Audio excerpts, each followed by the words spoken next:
persona. Esa es la línea Claro. que recibe constantemente de los medios de comunicación, ¿no? Bueno, estas cosas muchas veces terminan así, después. Y la situación del momento, de lo que sucede con Cristina, y lo posterior, el trato, ¿no? Que era una pistola de juguete. Yo le quiero agradecer a los medios, ya que estamos, porque me sirvió más o menos para que la madre de los nenes los pudiera convencer que era una pistola de juguete. O sea, aquello que los medios querían mostrar como algo malo, que no era real, nos sirvió para que mis hijos creyeran, en parte, que bueno, que no era tan grave la situación. ¿Creen eso? Sí, de hecho, estuvimos con ellos, ni me preguntaron a mí. Yo estuve ahora que fue el cumpleaños de Emilia, el viernes, y estuvieron con la abuela también, obviamente, que estaba allá. No preguntaron en ningún momento nada. ¿Creen que fue una pistola de juguete? Así es.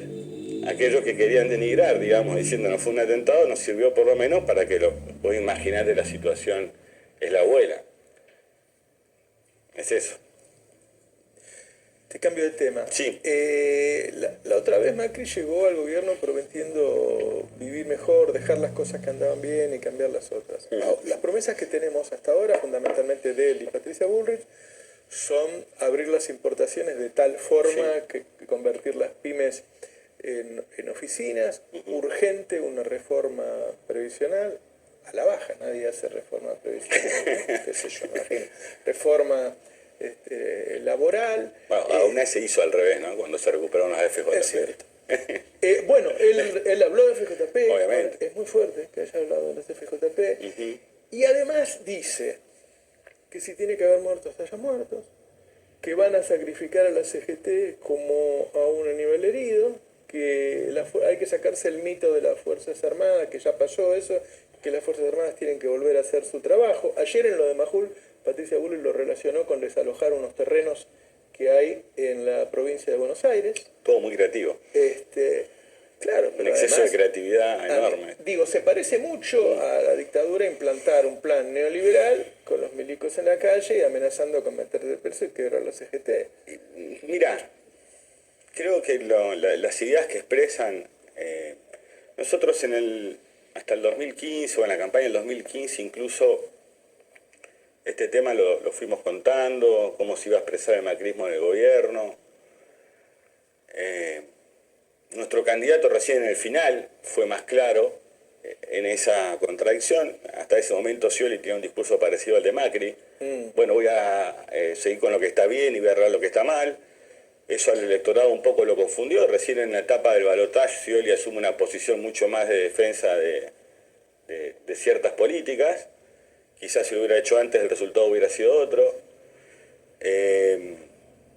Y después creo que lo que expresa Macri, lo pude ver, realmente todavía no leí el libro, seguramente lo voy a leer.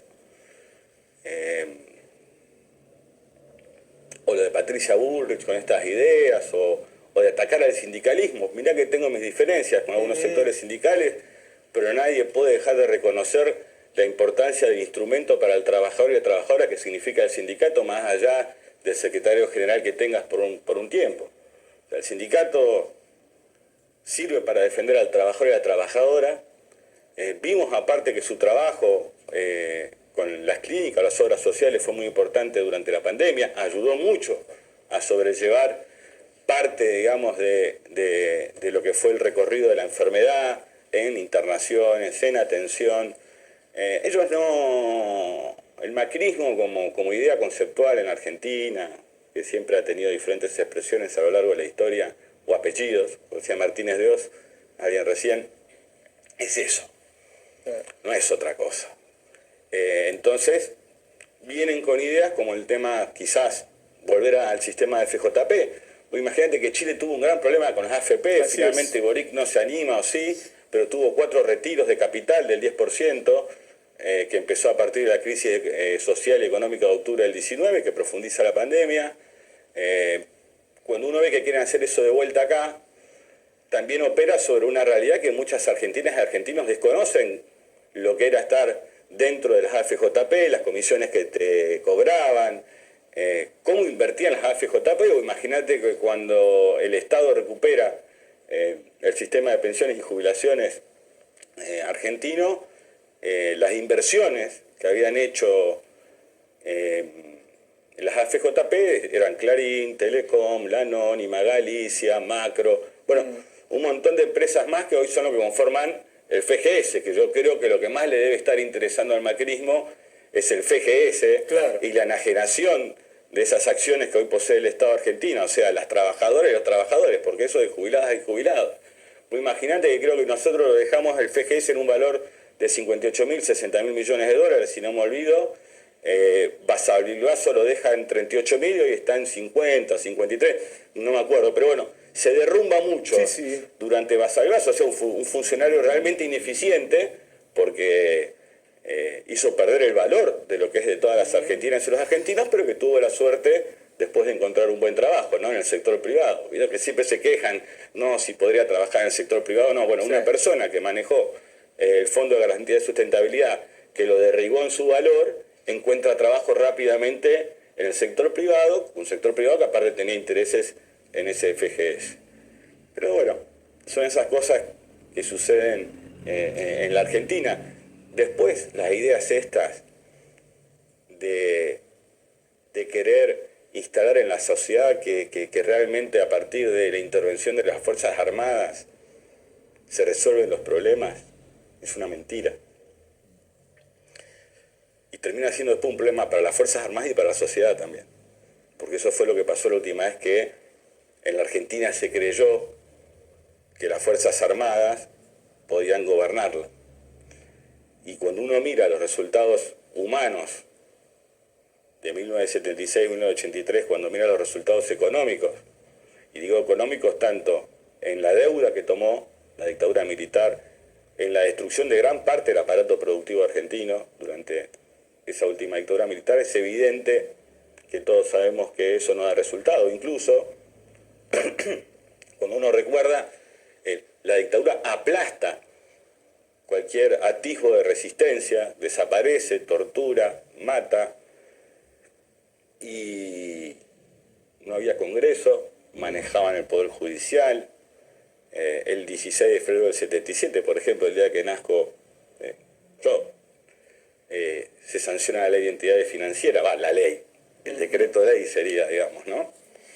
Y eso fue lo que dejó. Entonces creo que el paso del tiempo, más la desinformación constante, produce en algunos sectores sociales una situación de decir, bueno, por ahí de esta manera lo podemos arreglar.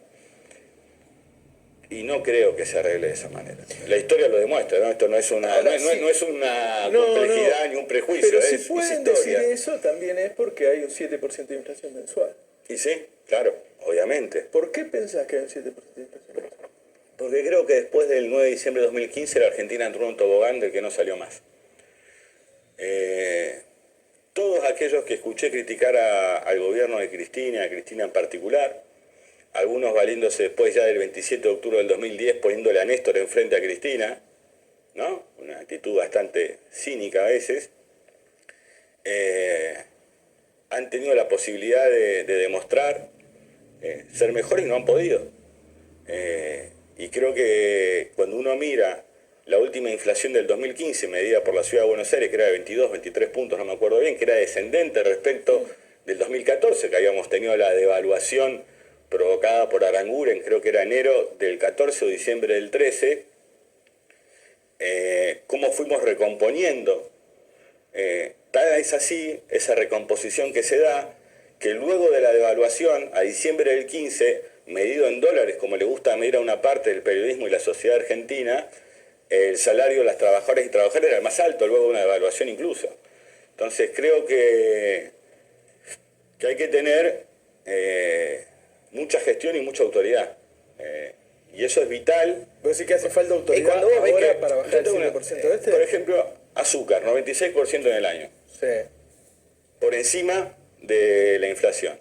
Incluso se hizo una ley en el Congreso de biocombustibles que favorece al bioetanol, digamos. O sea que tiene todavía más, y no es un commodity de precio internacional el azúcar, O sea, no es soja, no es trigo, estamos hablando, bueno, si nadie le pone el cascabel al gato, ¿Vos decís que hay que un congelamiento de precios, algo por el estilo? Yo creo que hay que hablar bien con los dueños y las dueñas, dueños, porque hay muy pocas dueñas.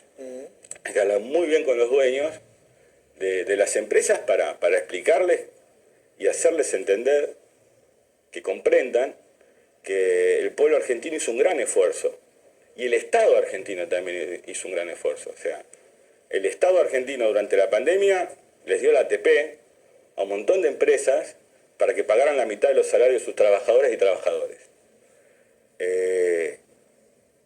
Trabajadores y trabajadoras al mismo tiempo acordaron la quita del 25% de su salario por la no presencialidad.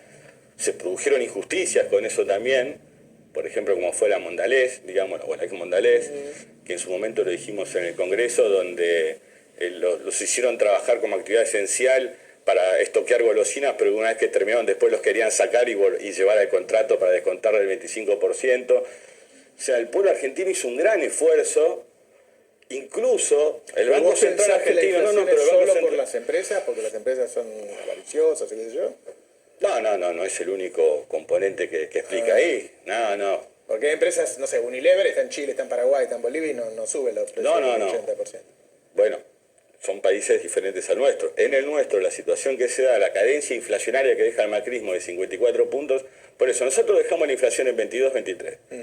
El macrismo la duplica y un poco más, la lleva a 54. Sí.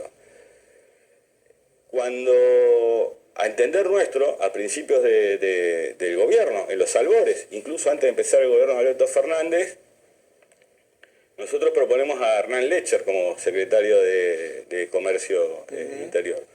Porque creíamos, y según en base a los estudios que teníamos, porque se trabaja mucho en esto.